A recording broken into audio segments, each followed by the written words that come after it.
talk about meditation.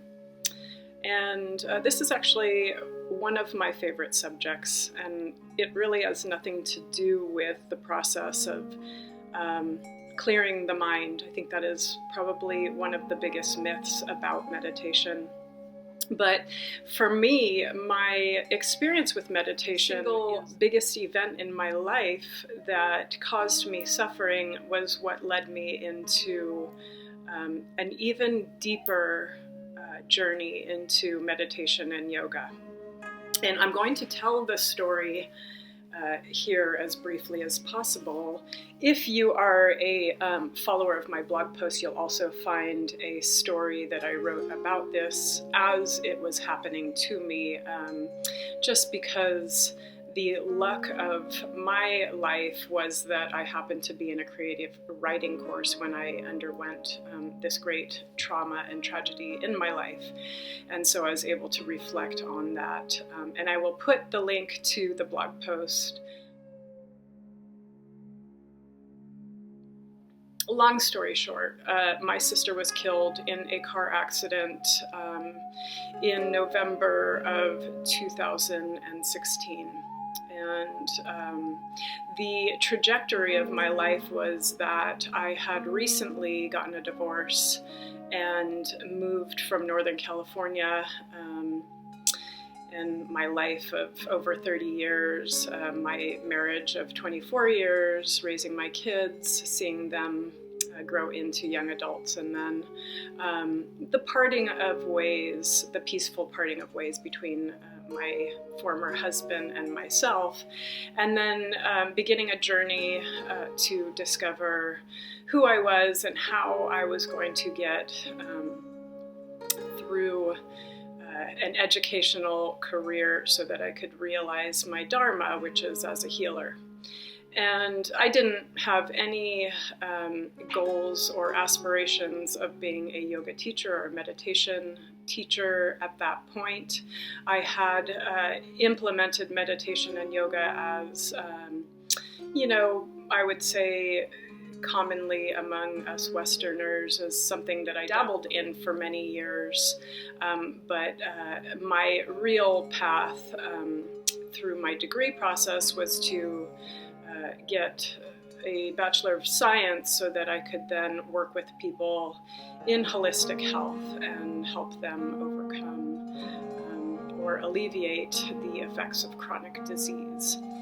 So I had left my home and was a recent resident of Portland, downtown Portland, and I didn't know a single soul in the state of Oregon, I would say. I didn't know anybody. I didn't have any kind of a support system, and that was okay. I was ready. I was always sort of chasing new adventures and even solo journeys in my life. My former husband was very much a homebody, so I had always been experiencing adventures in the cities alone or with my children, or just, always an independent soul. So for me, at the age of 42, to take this next step into my life, my second life, as I like to call it, alone in the big city by myself, that was fine. However, I was caught in this great tragedy which happened suddenly when my sister was killed in a car accident. And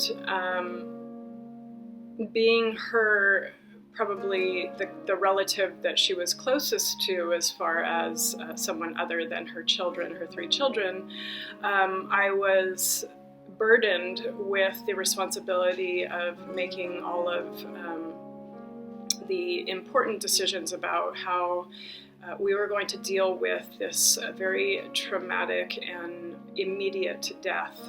So in order to put this in context, I will say that I had begun, when I moved to Portland, my much desired lifestyle. For a long time, I had always aspired to be a yoga practitioner, a daily yoga practitioner, a daily meditator.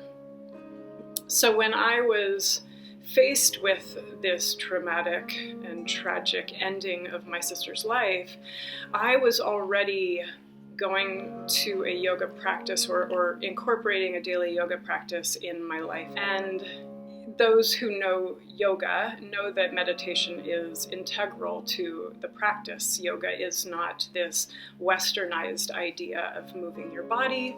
Yoga is about heightened awareness. It's about tapping into a higher conscious state, about sitting in stillness and this awareness every day.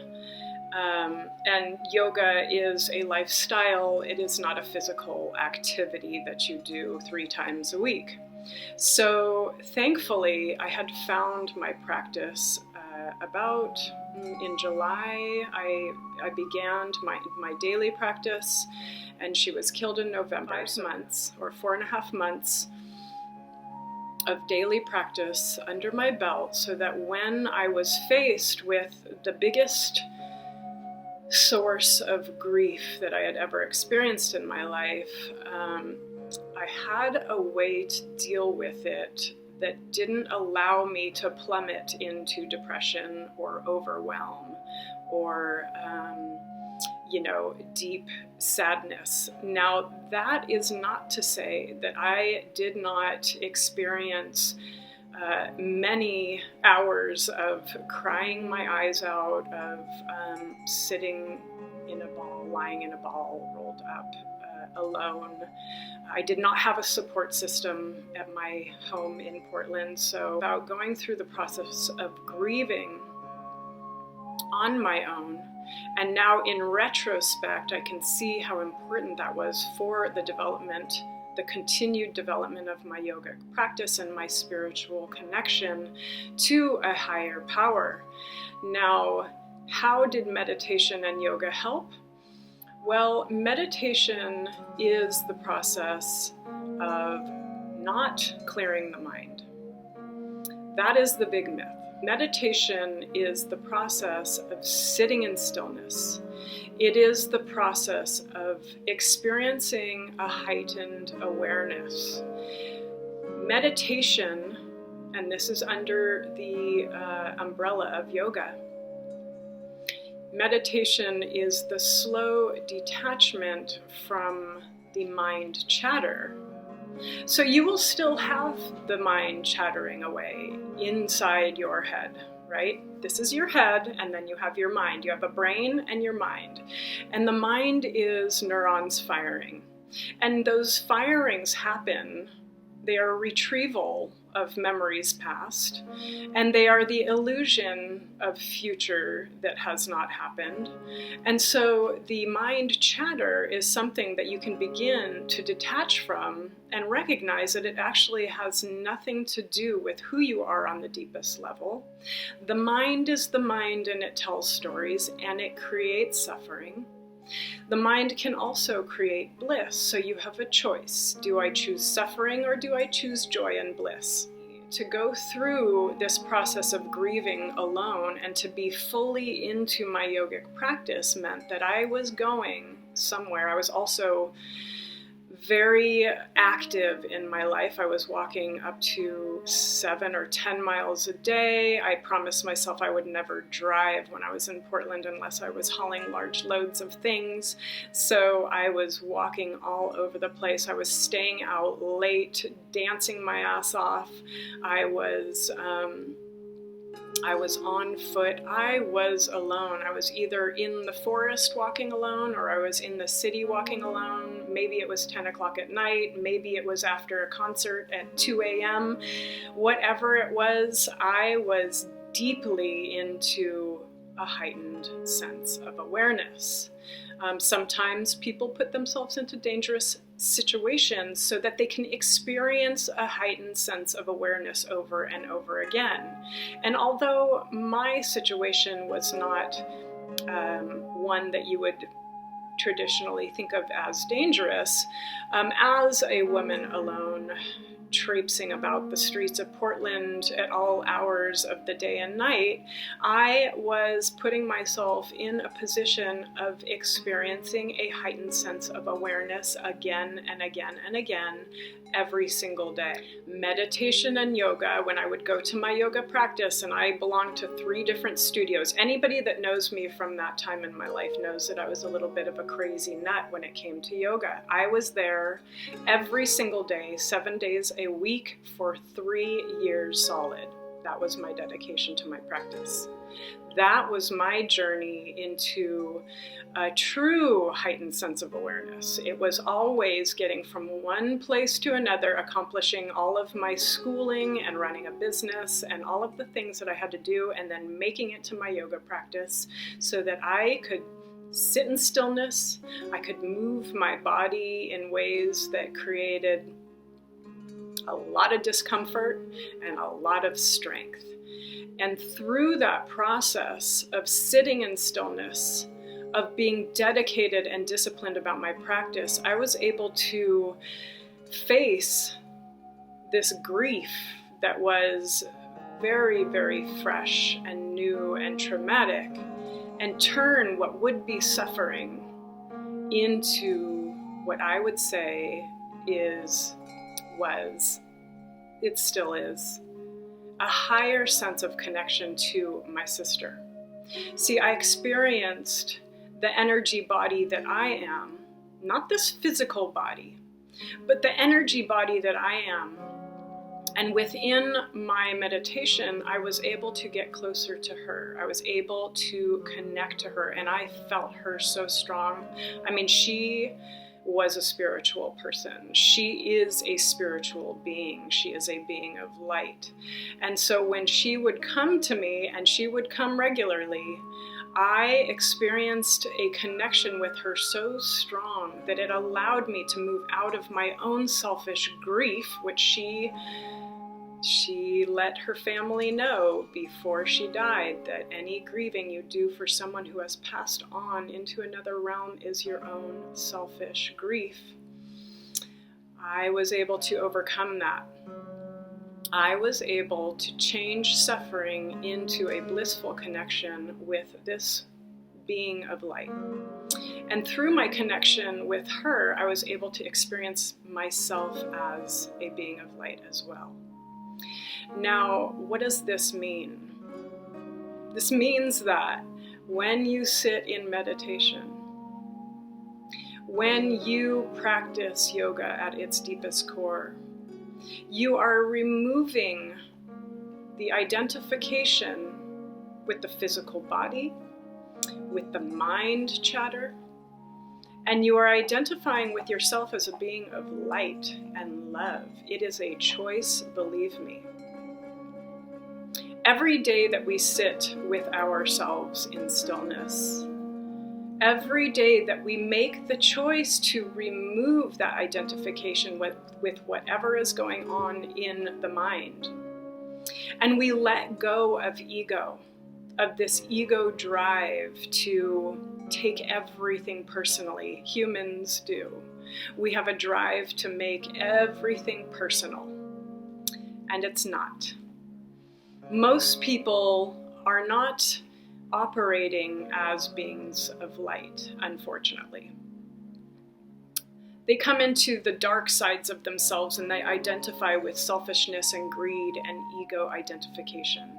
The me, the I, my suffering, my suffering. Well, as long as you identify with yourself and you put yourself first, and you're always looking for more, or you're trying to secure something that is tangible, you are causing suffering in your life. It's because you're identifying with the mind and what you think the mind wants. But once you begin a practice of meditation, you will discover that the mind is the weight. It's the tamasic energy. It is the creator of this heaviness, this darkness. And once you separate yourself from that darkness, begin to come into a lightness, into joy, true joy. and bliss that is not dependent on what anybody else thinks of you. It's not dependent on others being alive. You know, when you have children, it's hard to think of this. I have 2 adult daughters and many nieces and nephews that I love. But I also understand that life, this physical body that we are living in, this life, is really just an extension of our energy body, our beings. And our bodies are always breaking down. As we get older, as we reach midlife, we have to work harder or our muscles will break down. Our spines begin to curve in on themselves. We have to bolster ourselves to get through this life upright and intact, right? But once you begin to separate from the heaviness of the mind and this physical body, and you see yourself as a being of light, and this is done through the cultivation of meditation, it's done through breath, it's done through the disidentification with the mind and the ego, then you realize that there is nothing that can happen that will take away that sense of joy and bliss. People that you love can leave you in this physical realm, and it doesn't have to affect your experience of joy and bliss in this life. It doesn't mean that you don't mourn that loss, and it doesn't mean that you don't grieve, but you don't spiral into depression, and you don't ever hang on to anger, because anger is only eating you away. It'll cause suffering in others. Your anger will cause suffering in others, but really you're just destroying yourself from the inside when you give in to anger and sorrow. When you feel pity for yourself, that is the ultimate suffering. So when you begin to identify with those emotions and the mind and all that it tells you that you have been wronged, then you begin to come into this sense of lightness and this beauty that exists all around you at all times. It does exist. As the darkness really exists within your mind. To put it really clearly, I am not naive when it comes to suffering of people all over the world. I have been to India 2 times. I've traveled India extensively.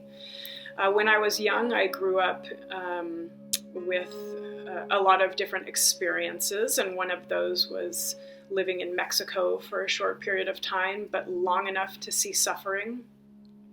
When you travel through India by train or car, the suffering is so absolutely apparent, and you can't look away from it.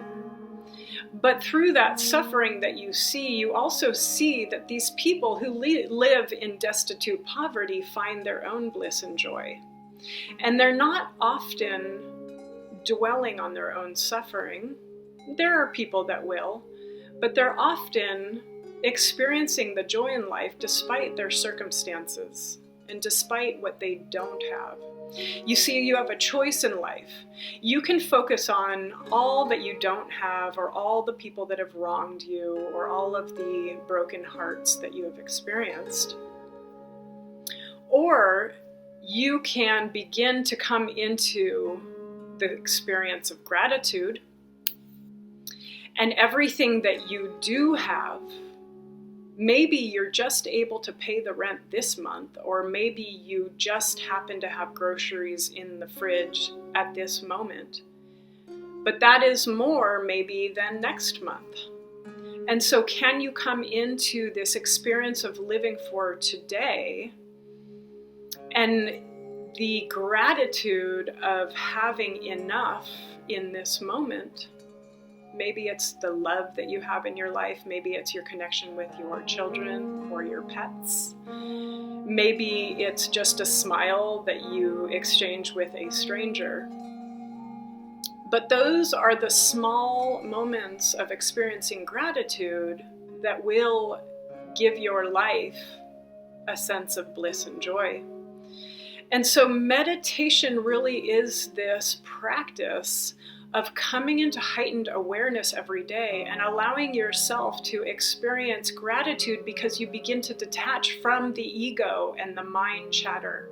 And you recognize that those are just stories that start when your mind is retrieving old memories, or you're beginning to think about what you don't have and what you want in your future. See, meditation and yoga is really the practice of living for the moment right now. It's being in presence, because the present moment is a gift, as we all know. So when you see the present moment as a gift, you begin to let go of those things that you thought were causing you suffering, and then pretty soon the mind starts to get on board. The mind begins to recognize throughout the day that, oh my gosh, there are so many gifts in my life.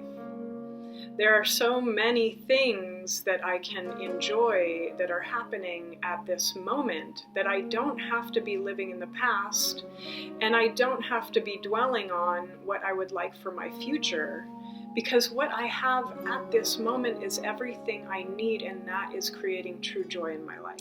And you can forget the myth of clearing the mind, because that will never happen. You will never be able to clear your mind. In fact, why would you want to? Clearing the mind would be erasing all of the lessons that you have gained in your life. Clearing the mind would mean saying goodbye to all the beautiful memories that you have experienced. And clearing the mind would mean that you wouldn't have a destination or a journey that you wanted to go on. So why would you ever want to do that? There is no clearing of the mind. However, there is a letting go of all of the chatter of the stories that cause you suffering. Maybe clearing the mind could be just wiping the slate clean and allowing this day to be a new one, and allowing things to happen to you today that have never happened before. And believe me, I know it could mean that someone you love dies, that is, someone you love is taken out of your life in a moment, and you will have to deal with that. And can you deal with that and still maintain a level of joy and bliss, because you decide that you are not going to give into the selfishness of grief and suffering and self-pity? Never feel sorry for someone who loses someone else. Never feel sorry for someone who loses a loved one, because your sorrow, your pity for them is not going to do them any good. You can always offer support, and you can always send them love. Sending someone love who is suffering is the best way to help them through that suffering. And begin to recognize that you have the ability to live with all the circumstances that being human means, like death, like trauma, like disease, like the suffering of not having enough, but not choosing to dwell on what you don't have. And instead realizing that there are many things that you do have, and that is what will bring you joy. Gratitude and the experience of gratitude is what will bring you joy and bliss. So remember that when you stop identifying with the mind and the ego, and even your physical body, and how it is not the representation of who you are on the deepest level, that rather you are a light being, or maybe you are a dark being. Because there are dark beings out there. There are people that choose to live in the mind chatter of suffering, and they are dark. They are tamasic. And they are choosing suffering. But when you realize that choosing suffering or choosing joy is a choice, and it's one that you make every day, that is when you begin to step into the light. And there are other ways that you can do this. Walking meditation, I often find my bliss in cardiovascular exercise. I am a health and fitness coach, so yes, I am a big advocate of moving your body and getting your heart rate up and making your muscles stronger and keeping your joints mobile. All of that, the physical body as a tool, as a machine, when you keep it in tip-top shape, it can extend your experience of joy. Because if you feel good in your muscles and your tissues, your joints, your blood is pumping, and your neurotransmitters or your neuromodulators are emitting all of these wonderful feel-good chemicals, then that really helps with that sense of joy and bliss. But ultimately, it is the letting go of the mind and what's going on in it, unless it's cultivating goodness and sweetness and love and happy thoughts and blissful thoughts and positive thinking. Your mind will get on board when you begin to cultivate a practice. You'll start recognizing that you're going to the dark places a lot less. If you are identifying with anger and offense all the time, you can never pull your mind out of that until you decide that you're going to stop identifying with that. So it's a choice, and it's one that you can make.